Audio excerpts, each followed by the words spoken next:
नमस्कार दोस्तों, हमारे YouTube चैनल स्काउटिंग वर्ल्ड में आपका हार्दिक स्वागत है।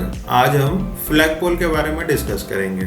पिछले कुछ दिनों में हम लोग ने जो वीडियोस देखा था वो था लैशिंग का, नॉटिंग का और स्काउटिंग में हम लोग कितने प्रकार का फायर यूज करते हैं उसके बारे में हम लोग ने संक्षिप्त में देखा हुआ था। आज हम देखेंगे झंडे के विभिन्न भाग यानी different parts of the flag में कितने पार्ट्स होते हैं, उसके कितने अंग होते हैं और उनका क्या क्या नाम दिया गया है, इसके बारे में आज हम जानेंगे।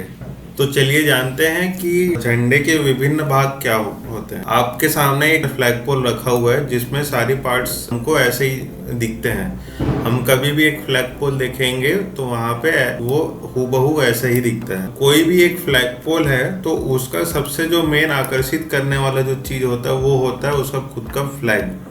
हम लोग भारत स्काउट एंड गाइड में 2-3 तरह के ध्वज जो है वो फहराते हैं। सबसे पहला है राष्ट्रीय ध्वज जो कि हमारा राष्ट्र का प्रतीक है, उसको हम लोग फहराते हैं। या फिर आप कभी यहाँ पे देखेंगे कि यहाँ पे हम लोग भारत स्काउट एंड गाइड का ध्वज फहराते हैं, है ना। सबसे जो मेन जो आकर्षित करने वाला जो चीज होता है वो होता है फ्लैग, ठीक है। और फ्लैग सबसे ऊपर पे होता है। अब फ्लैग तो हो गया, लेकिन फ्लैग बिना किसी पोल के लटकेगा कैसे, ठीक है। तो उसके लिए हम लोग यूज करते हैं फ्लैग पोल, ठीक है, जिसे हिंदी में ध्वजदंड भी कहा जाता है, जो कि आपके सामने में ये ब्लू कलर पे ये दिख रहा है। इसको बोलते हैं फ्लैग पोल, ठीक है। इसका जो लेंथ होता है वो अप्रॉक्स होता है 20 to 22 फीट, यानी 20 से 22 फीट होता है। इस लंबाई होती है वो 20 से 22 फीट होती है। लेकिन इसकी जो हाइट है वो होती है 18 से 20 फीट, यानी यहाँ से लेकर के ये जो टॉप है इसकी जो हाइट होती है वो 18 से 20 फीट होती है लगभग। वो इसलिए क्योंकि इसे 2 फीट लगभग जमीन में अंदर गाड़ा जाता है ताकि वो स्थिर खड़ा रहे। इसलिए इसकी जो हाइट होती है वो 18 से 20 फीट होती है। ये जो हिस्सा देख रहे हैं आप, ये हिस्सा कहलाता है क्लिट।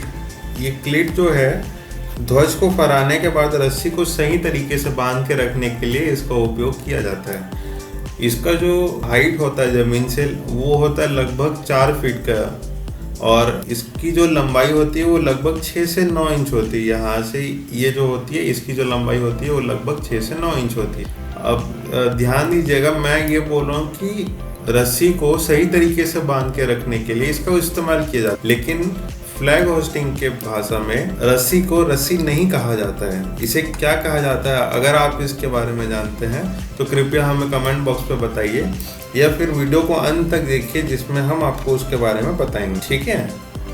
तो क्लीट का उपयोग इसलिए किया जाता है कि फ्लैग होस्टिंग किया जाता है तो तेज झटके जब आते हैं तो उस टाइम पे क्या होगा कि जब झटके पड़ेंगे तो ये रस्सी पे खिंचाव होगी और खिंचाव होगी तो अगर वो ऐसे खुला छोड़ा जाएगा तो ध्वज जो है वो नीचे आ जाएगा, जो कि हमारे लिए अपमान की बात होगी कि हम लोग जब ध्वज फहराएंगे और उसका फिर वो नीचे आ गया तो वो अपमान की बात हो जाएगी हमारे लिए। इसलिए हम उस चीज़ से बचने के लिए यहाँ पे क्लिट पे रस्सी को कुछ इस तरीके बांध के रखते हैं जिससे एक तरीके से वो अच्छा भी दिखता है और हमारे फ्लैग जो है वो तन के रहती है और नीचे आने का उसका चांसेस नहीं होता है।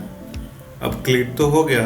अब इसके बाद में क्या होता है, रस्सी जो है वो ऊपर से बंधी हुई, ऊपर एक पुल्ली से बंधी हुई होती है ना। ये जो है ये एक पुल्ली है, ठीक है। पुल्ली से रस्सी बंधी हुई होती है। आपके मन में प्रश्न आ रही होगी, ये ऑरेंज वाला चीज है, ये जो है इसे टॉगल कहा जाता है। टॉगल का काम ये होता है वो किसी भी परिस्थिति में ध्वज को नीचे नहीं आने देगा।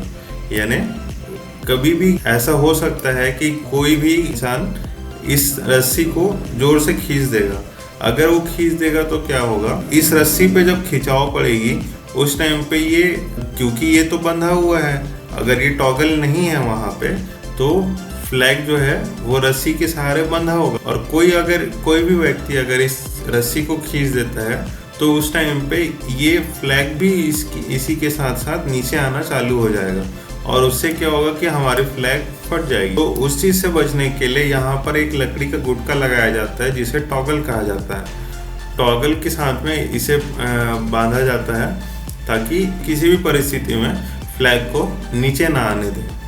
यदि हमारी बताई गई बातों में कहीं पे भी आपको कोई दिक्कत हो, कोई प्रश्न हो, कोई शंका हो, तो आप हमें कमेंट बॉक्स में कमेंट करके ज़रूर बताइएगा। अब सबसे इम्पोर्टेंट और सबसे मज़ेदार चीज़ जो मैं आपको बताने जा रहा हूँ, हम लोग स्टार्टिंग में डिस्कस किए थे कि इस रस्सी को रस्सी ना कह करके क्या कहा जाता है। तो कुछ लोग ये बोलेंगे कि ये जो दिख रहा है वो जूट का दिख रहा है, इसलिए इसे जूट रोप बोलेंगे। या फिर कुछ लोग ये सोचेंगे कि ये नायलॉन का रस्सी यहाँ पे हम लोग अगर यूज़ कर लेते हैं तो इसे नायलॉन रोप कहा जाएगा।